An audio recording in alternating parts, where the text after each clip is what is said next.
Links in the description. Going to read through almost all of the article. It's a sad story. It involves a depressed boy, a 15-year-old boy, who attacked his family, several members of his family, with a knife, and his mother died. So let's read through the article. A Melbourne boy wrote about his desire to kill his family a day before going through with his plan. In a note on his computer titled, "If I Ran Away," the 15-year-old wrote about persistent thoughts of killing his family. "I bred hatred toward my family for a very long time. I've had persistent thoughts of killing my family and really wanted to do it, but in the end, I ran away." In a second note titled, "If I Killed My Family," he wrote that he did it out of hatred. The following day, the boy, a talented student whose obedience was noted by many who knew him, stayed at home from school and played video games. Around lunchtime, his 42-year-old mother went upstairs to see if he'd eaten. He pulled out a knife that he had had in his room for about a year, believing it was cool, and he stabbed her repeatedly to the neck, chest, and abdomen. Downstairs, his grandmother heard her daughter, his mother, cry out, "Darling, why did you do that?" Pursued by her son, she ran downstairs to call for help, telling an emergency services operator, "My son is killing me." The boy nicked his sister's neck with the knife and cut his grandmother, who put her body over the 3-year-old girl to protect her. He stabbed his sister in the abdomen, exposing her intestines, and stabbed his grandmother in the breast and back. When police arrived, they kicked down the teen's locked bedroom door and found him at his computer beside an empty bottle of champagne. He repeatedly stabbed himself before being subdued by officers. The boy's mother was taken to hospital but died hours later from her injuries. His grandmother and sister both spent more than a month in hospital recovering from serious injuries. The court heard the boy's grandmother still wants a relationship with the now 16-year-old. And here's a quote from the grandmother: "I would like to protect him even now. I love him and miss him in my life even. He is very special to me."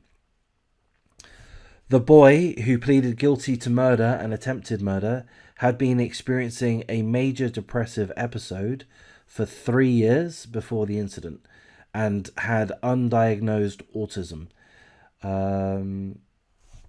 Mr. Gibson, I'm not quite sure who Mr. Gibson is. Oh, he's the Victoria's Supreme Court lawyer. He's the lawyer. Mr. Gibson, the lawyer, said the boy was socially awkward and had no close friends at school and was unhappy about his mother and stepfather getting back together. Over 3 years, his mood darkened, and as his feelings built up, he turned to video games as an escape, and then it all just bursts. The combination of depression with autism, which made him unable to process his deep unhappiness, provided some explanation for what otherwise appeared to be madness. So that's happened in Melbourne, Australia. Obviously, extremely sad. He killed his mother. He severely injured his grandmother, and also, if I'm understanding this correctly, his 3-year-old sister. If I'm understanding that correctly, the 3-year-old sister was stabbed and had her intestines exposed. So obviously, it's very, very awful. I've seen situations before where a family member of the deceased has forgiven the assailant, and I've always found that extremely odd and unsettling. I don't really agree with that level of forgiveness for someone that has committed such a heinous crime. Having said that, maybe this is one of those examples where, perhaps some level of forgiveness is kind of required or appropriate. If this is accurate, if he really truly was suffering from mental illness, suffering depression for several years, and for that to have gone unheeded, to have gone without therapy or treatment. I mean, what a tragic situation. And I can't really, I'm not going to push myself to blame the deceased mother for not attending to his mental illness. I'm not doing that. Um, but at the same time, again, what a tragic situation for everyone concerned, in this case, for the boy as well. So I do hope the grandmother and the sister make full recoveries.